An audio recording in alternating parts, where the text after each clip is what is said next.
എന്താ ഇന്ന് വേഗം വരാൻ തോന്നിയത്? ഞാൻ വിളിച്ചോണ്ട് വരികയായിരുന്നു. എവിടുന്ന് അവളെ കൂട്ടിക്കൊണ്ടുവരുന്നത്? ക്ലബിൽ നിന്ന്. ഒരുതരം കൂട്ടുകാരുമൊത്ത് നശിക്കാൻ തുനിയെന്ന് കണ്ടപ്പോ ഞാൻ ബലമായി പിടിച്ച് കാറിലിട്ടുകൊണ്ട് വന്നതാ. നിങ്ങൾ അങ്ങനെ ചെയ്യാൻ കാരണം? ഈ തറവാട്ടിലൊരു പെൺകുട്ടി ഇങ്ങനെ നശിക്കുന്നു കണ്ടപ്പോ അല്പം വിഷമം തോന്നി, അതുകൊണ്ടാ. നിങ്ങൾ ആരാ? ഞാൻ ഈ കുടുംബത്തോടും ഇവിടുത്തെ ആൾക്കാരോടും സ്നേഹമോ ബഹുമാനമോ എന്താ പറയേണ്ടത്? ആ, അങ്ങനെ എന്തെങ്കിലും ഉള്ള ഒരാളാണെന്ന് കരുതിയാൽ മതി. എനിക്കൊന്നും മനസ്സിലാവുന്നില്ല. കൊച്ചമ്മയുടെ ഈ കൈകൾ കൊണ്ട് ഒരുപാട് ആളുകൾക്ക് ആഹാരം വിളമ്പി കൊടുത്തിട്ടുള്ളതല്ലേ? അതനുഭവിച്ചിട്ടുള്ളവരിൽ ഒരാളാണ് ഞാനും എന്ന് കരുതിയാൽ മതി. എന്നാലും പറഞ്ഞാൽ മനസ്സിലാവുമല്ലോ. കുട്ടിക്കാലത്ത് ഞാൻ ഈ എസ്റ്റേറ്റിലൊക്കെ ഉണ്ടായിരുന്നു. കൊച്ചമ്മ അതൊന്നും ഓർക്കുന്നുണ്ടാവില്ല. ആര് പറഞ്ഞാലും അനുസരിക്കാത്ത ഒരു പ്രകൃതക്കാരിയാണ് എന്റെ മകൾ. നിങ്ങൾക്ക് അവൾ അനുസരിപ്പിക്കാൻ കഴിഞ്ഞതിൽ എനിക്ക് അത്ഭുതം തോന്നുന്നു. നിങ്ങളോടതിന് എങ്ങനെ നന്ദി പറയണമെന്ന് എനിക്ക് അറിഞ്ഞൂടാ. നന്ദി തോന്നുമെങ്കിൽ പറഞ്ഞു തീർക്കണമെന്നില്ല, പ്രവൃത്തി കാണിച്ചാൽ മതി. എന്ന് വെച്ചാൽ? ഞാൻ കാര്യമായ തൊഴിലൊന്നും ഇല്ലാത്തവനാണ്. എനിക്കിവിടെ എന്തെങ്കിലും ജോലി കിട്ടിയ കൊള്ളാം.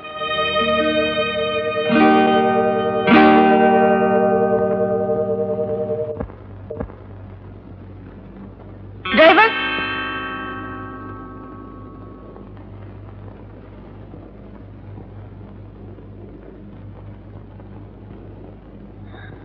നീയോ? അതെ. കൊച്ചമ്മയ്ക്ക് എങ്ങോട്ടാ പോകേണ്ടത്? ഇങ്ങോട്ട് കയറിയാട്ടെ. നിന്നെ ആരാ അവിടെ നിയമിച്ചത്? ഞാനാ. ഓഹോ, അമ്മ ഇപ്പോൾ റൗഡികളെല്ലാം വിളിച്ചാണോ ജോലിക്ക് വെക്കുന്നത്? അവൻ റൗഡിയല്ല. ഇനി നിനക്ക് വെളിയിൽ പോണമെങ്കിൽ അവനായിരിക്കും കാർ ഓടിക്കുക. എന്നാ എനിക്കിവിടെ ഡ്രൈവർ വേണ്ട.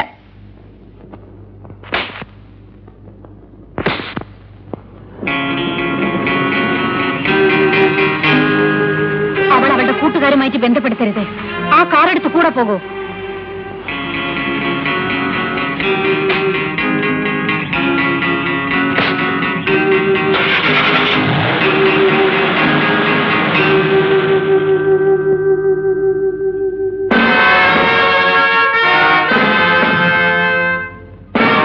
പുതിയ ഡ്രൈവർ കൊള്ളാമല്ലോ. മകൾക്കൊരു കാവൽക്കാരൻ കൂടി ആയിരിക്കും.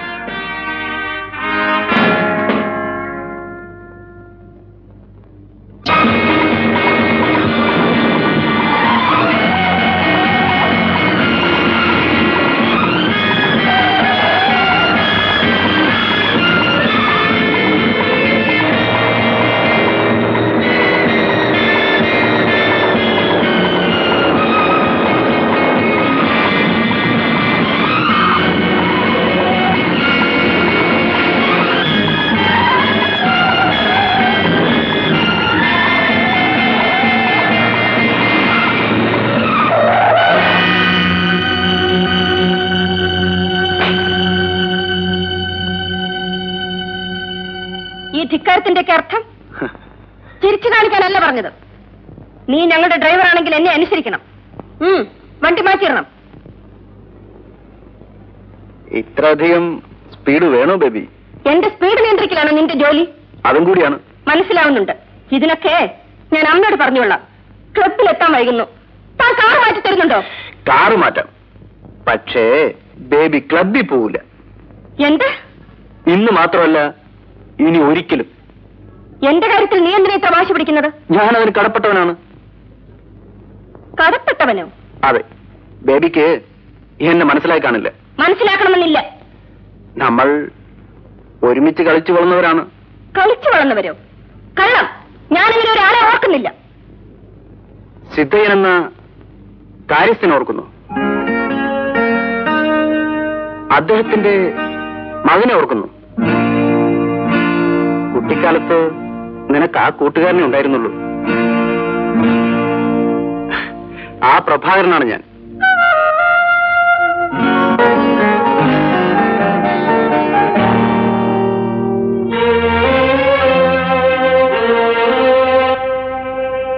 ആ പയ്യൻ 15-ാം വയസ്സിൽ നാട് വിട്ടു.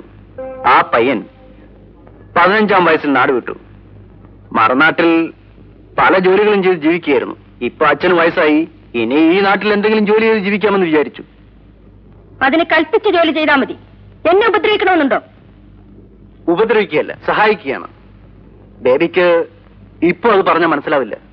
ആ, എനിക്ക് ഒരു ഉപകാരം ചെയ്ത കൊള്ളാം.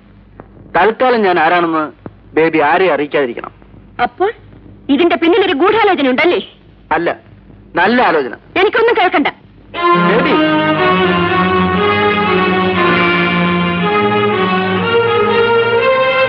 ബേബി, ഇത്രയും വലിയ മാറ്റം നിനക്ക് എങ്ങനെ ഉണ്ടായി? എനിക്കൊരു മാറ്റവുമില്ല. എന്നെ വെറുതെ വിട്ടേക്കണം.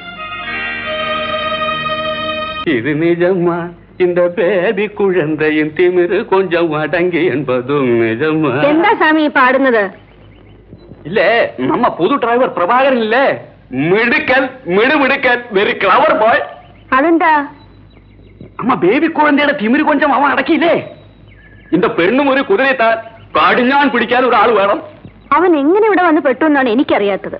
അവൻ ആരാണെന്ന് സ്വാമിക്കറിയാമോ? അവൻ ആരും ആകട്ടെ, നമ്മുടെ സൗദാമിനി കൊച്ചമ്മയുടെ ഭാഗ്യമെന്ന് കരുതിയാൽ മതി. That's all. ഇനി ഒരാളുടെ തിമിര് കൂടെ അടക്കാനുണ്ട്. ആരുടെയാ? ആ കുതിരക്കാരന്റെ, അല്ലാതെ ആരുടെയാ?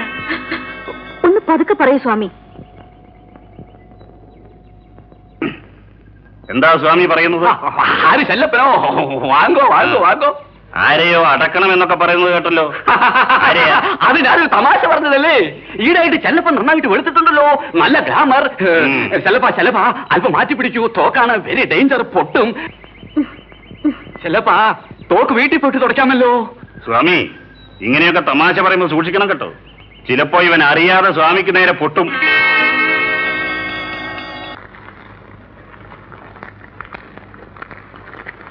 അച്ഛൻ കത്തയച്ച് എന്നെ വരാൻ പറഞ്ഞപ്പോ ഞാനിതൊന്നും വിചാരിച്ചതേ അല്ല. മോനെ, ആ കുടുംബം ഇന്ന് നാശപ്പെട്ടു പോയത് ഞാൻ കാരണമാണ്. മകളെ ഓർത്ത് ആ അമ്മ ദുഃഖിക്കുന്നത് കണ്ടപ്പോ എനിക്ക് താങ്ങാനായില്ല. അച്ഛൻ വിഷമിക്കണ്ട. ആ കുറ്റബോധത്തിൽ നിന്നും അച്ഛനെ ഞാൻ രക്ഷിക്കും. എനിക്ക് അത് മതി മോനെ. ഞാൻ കയറ്റി വിട്ട ആ കുതിരയെ നീ അവിടുന്ന് ഇറക്കി വിടണം. എന്നാലേ എനിക്ക് മനസമാധാനം ഉണ്ടാവും. മോനെ, നിന്റെ മുമ്പിൽ വെച്ച ആ മൃഗം എന്നെ ചവിട്ടി ഇറക്കിയത് ഞാനതൊന്നും മറന്നിട്ടില്ല അച്ഛാ. എല്ലാം എനിക്ക് നല്ലപോലെ ഓർമ്മയുണ്ട്. ഇന്നവൻ ആ അമ്മയെയും മകളെയും കൊല്ലാക്കൊല ചെയ്യാണ് മോനെ.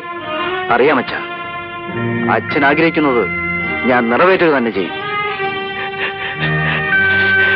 എന്റെ മോനെ,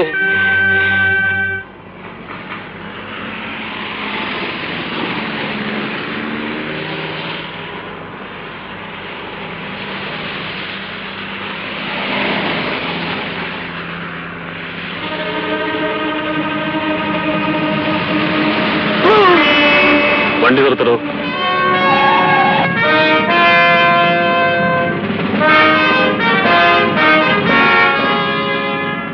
ചെല്ലപ്പ, അവന്റെ ആ സൂക്കേടൊന്ന് മാറ്റി കൊടുത്തിട്ട് വാ.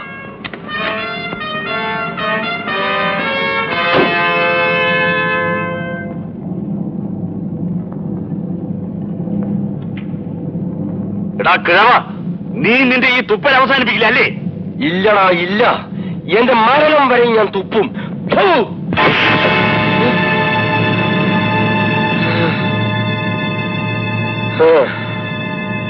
അയ്യോ,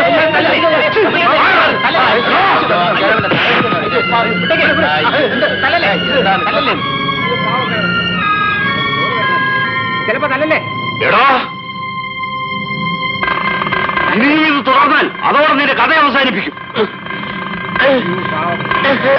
ചെല്ലപ്പന്റെ പണിയാണിത്. അച്ഛാ, അച്ഛാ, അച്ഛാ.